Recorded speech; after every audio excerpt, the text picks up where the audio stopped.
কন্যা পালিয়ে শ্বশুরবাড়ি, খালি এলো পনের হাঁড়ি। পণ হিসেবে চাই চট্টগ্রাম, দাবি আদায়ের আগ পর্যন্ত চলবে আমাদের সংগ্রাম। নমস্কার, আমি রাবিশ বাংলা থেকে ময়ূক রঞ্জন ঘোষ বলছি।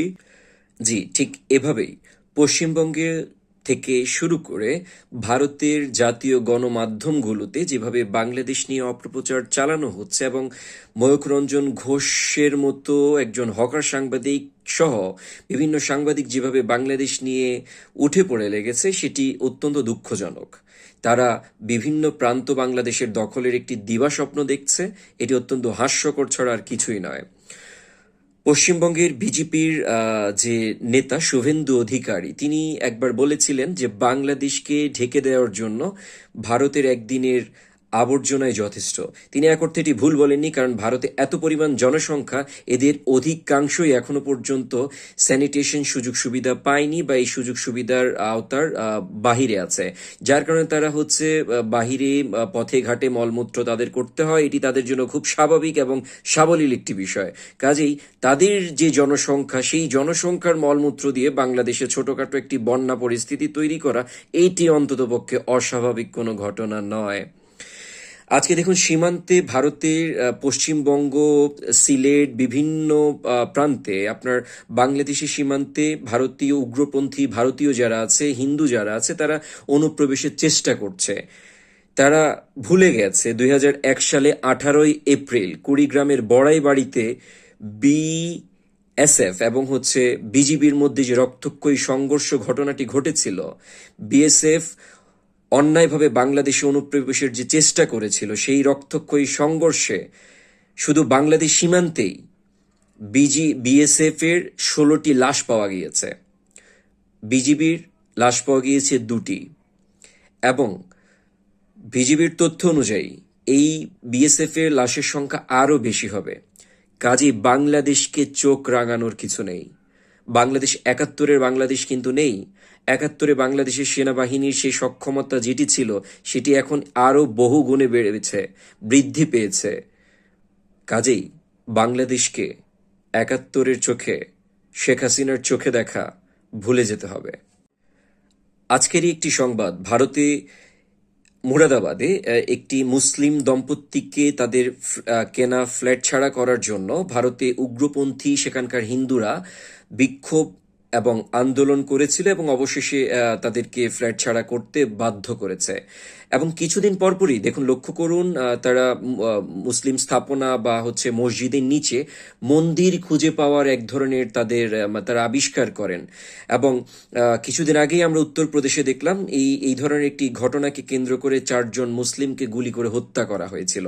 কাজেই যেই দেশ সাম্প্রদায়িকতার বিষ বাষ্প বপন করে প্রতিনিয়ত এবং বিভিন্ন জরিপে উঠে এসেছে বর্তমান বিজেপি সরকারের সময়ে ভারতে মুসলিম নিধন ব্যাপক মাত্রায় বৃদ্ধি পেয়েছে, সেই ভারত যখন অসাম্প্রদায়িকতার একটি ছবক দেয়, সেটি অত্যন্ত হাস্যকর।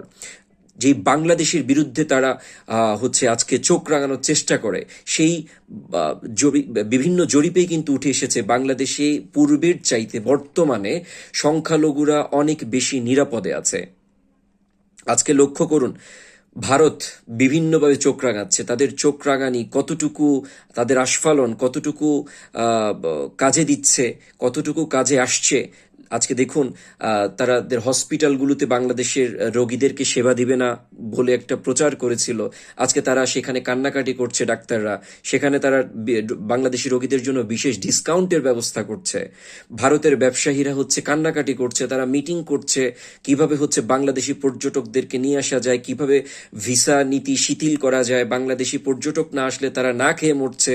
বাংলাদেশিদের পর্যটক ব্যাপক হারে কমার কারণে তারা তাদের মাথায় হাত।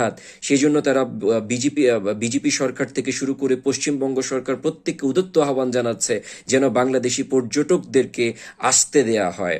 এবং দেখুন, ও তড়ি ঘড়ি করে কিন্তু ভারতের পররাষ্ট্র সচিব 9 তারিখে বাংলাদেশে আসার একটি তারিখ নির্ধারিত হয়েছে। বাংলাদেশ তো বলেনি আসার জন্য, তাহলে কেন? বুঝতে হবে, বাংলাদেশকে আগের চোখে, শেখ হাসিনার চোখে দেখার সুযোগ নেই, সেটি ভুলে যেতে হবে। যে ধরনের চুক্তিগুলো, দেশবিরোধী চুক্তিগুলো করা হয়েছে, সেটি বাতিল করতে হবে এবং সেটি বাতিল হচ্ছে। বিশ্বের প্রতিটি দেশকেই বাংলাদেশকে মূল্যায়ন করতে হবে অসাম্প্রদায়িক বাংলাদেশ গড়ার লক্ষ্যে। বাংলাদেশে যে জাতীয় ঐক্য প্রতিষ্ঠিত হয়েছে, সেই ঐক্যকে বিনষ্ট করতে পারার শক্তি বিশ্বের কোনো প্রান্তে নেই। বাংলাদেশকে প্রতিটি দেশকে মূল্যায়ন করতে হবে, কারণ সেই মূল্যায়নের সক্ষমতা বাংলাদেশ অর্জন করেছে। ভারতের সাথে সম্পর্ক ঠিক ততটুকুই হবে যতটুকু বাংলাদেশ তাদের কাছ থেকে পাবে। ভারতকে মনে রাখতে হবে, ইট ছোড়ার চেষ্টা করলে পাটকেল খেতেই হবে।